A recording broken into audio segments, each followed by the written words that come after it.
আলাইকুম, কেমন আছেন সবাই? আশা করি সবাই ভালো আছেন। হ্যাঁ, আপনারা ঠিকই দেখেছেন। আমি যে বিষয়টা নিয়ে আজকে কথা বলতে চাচ্ছি সেটা হচ্ছে প্রথম আলো পত্রিকাতে একটি নিউজ এসেছে। নিউজটা এরকম যে একটি অজনপ্রিয় দল বিএনপিকে বদনাম করার চেষ্টা করছে।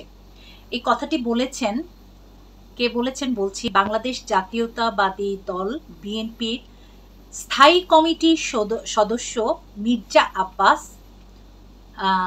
আব্বাস সোমবার জিজ্ঞাসা করেছেন আকস্মিকভাবে শাহবাগে কেন এই নাটক মঞ্চস্থ করা হচ্ছে এবং জাতীয় প্রেস ক্লাবের সামনে আব্দুস সালাম মিলনায়তনে ঢাকা ৭ আসনের সাবেক সংসদ সদস্য ও জাতীয়তাবাদী ছাত্রদলের সাবেক সভাপতি নাসির উদ্দিন আহমেদ পিন্টুর ১০ম মৃত্যুবার্ষিকী উপলক্ষে আয়োজিত যে আলোচনা সভা, সেখানে তিনি বক্তব্য রাখছিলেন।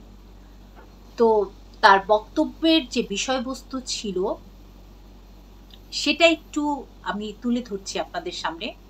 তো মির্জা আব্বাস স্যার বলছেন এই মিটিংয়ে, শাহবাগে হঠাৎ এত নাটক কেন?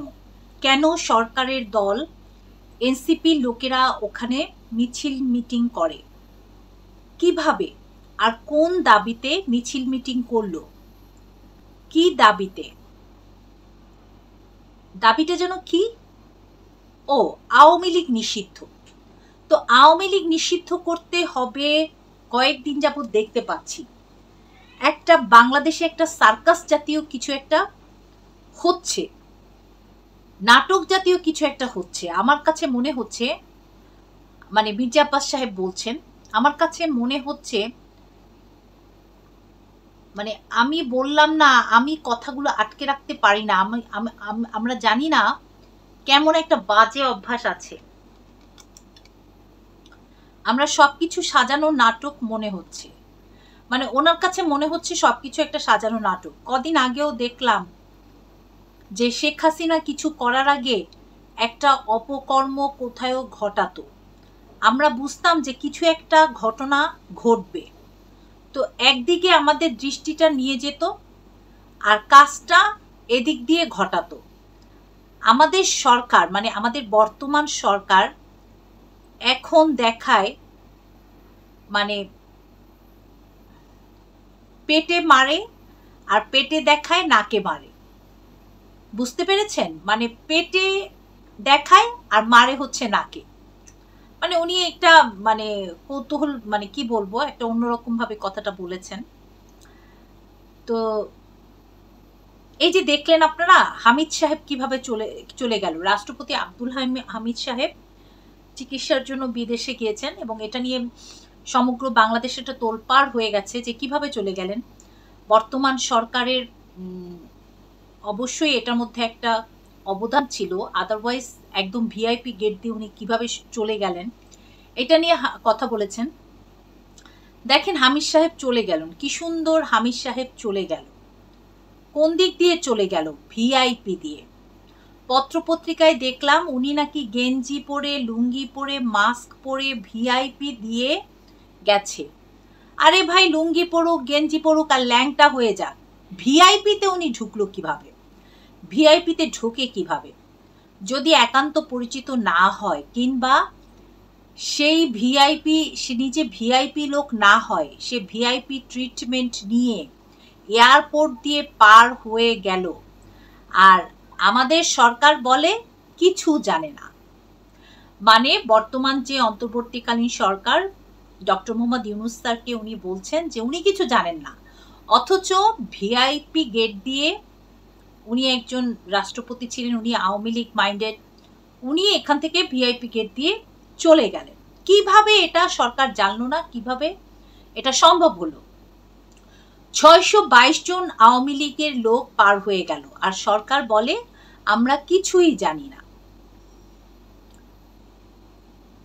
কিন্তু এই জানাটা খুব দরকার। আপনারা কি জানেন? এইটা আমাদের জানা দরকার।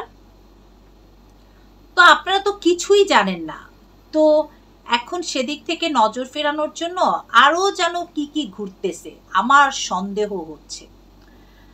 আচ্ছা, জানি না কি কি ঘুরছে, নইলে শাহবাগের এই নাটক কেন হঠাৎ করে হলো? শাহবাগ আপনারা বন্ধ করেছেন, শাহবাগের এই এলাকাতে এই সমস্ত এলাকাতে মিছিল মিটিং করা যাবে না। সেইখানে সরকারের পৃষ্ঠপোষকতায়, মানে সরকার বলেছিল যে শাহবাগে মিছিল মিটিং করা যাবে না, কিন্তু সেখানে সরকারের পৃষ্ঠপোষকতায় সরকারের দল এনসিপির লোকেরা ওখানে মিছিল মিটিং কিভাবে করে, আর কোন দাবিতে মিছিল মিটিং করলো, কি দাবিতে? দাবিটা যেন কি, আওয়ামী লীগ নিষিদ্ধ। তো আওয়ামী লীগ নিষিদ্ধ করতে না করেছে কে ভাই? বিএনপি কি না করেছে? খুব চেষ্টা চালানোর জন্য বিএনপি নাকি আওয়ামী লীগকে কি করতে চায়, পুনর্বাসিত করতে চায়। আমাদের কি ভাই ঠেকা পড়ছে? মানে মির্জা আব্বাস স্যার বলছেন ওনাদের কি ঠেকা পড়ছে যে আওয়ামী লীগ কি পুনর্বাসিত করবে? জীবন থেকে আমাদের 17-18টা বছর নিয়ে গেছে, পরিবার পরিজন থেকে বিচ্ছিন্ন হয়েছি, আমাদের স্বাস্থ্য নষ্ট হয়ে গেছে, সুস্থভাবে বেঁচে থাকতে পারি নাই। এখানে যারা আছেন একটি কর্মীও তারা গত 17 বছর বাড়িতে ঘুমাতে পারেনি। সেই আওয়ামী লীগের সঙ্গে আমরা আতাত করব, ওদেরকে আবার আমরা প্রতিপালন করব, পুনর্বাসন করব? এটা হলো যারা বিএনপিকে জেলাস করে, অর্থাৎ দেখতে পারে না, পছন্দ করে না, যাদের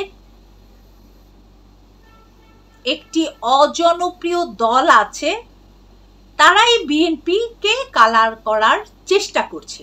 অর্থাৎ মির্জা আব্বাস স্যারের মূল কথাটা হচ্ছে একটি অজনপ্রিয় দল, তারাই বিএনপিকে কালার করার চেষ্টা করছে। তবে মির্জা আব্বাস স্যারের কাছে আমাদের জানার খুব ইচ্ছা, কোন সেই অজনপ্রিয় দল যারা বিএনপিকে কালার করার চেষ্টা করছে এই মুহূর্তে। তো ঠিক আছে, আজকে এই পর্যন্তই। সবাই ভালো থাকবেন। নিউজটা পড়ে আমার একটু ভালো লেগেছে, তাই বিষয়টা আপনাদের সাথে শেয়ার করলাম। সে পর্যন্ত ভালো থাকবেন। তো নেক্সট ইনশাল্লাহ আরেকটা নতুন নিউজ নিয়ে আপনাদের সামনে হাজির হব।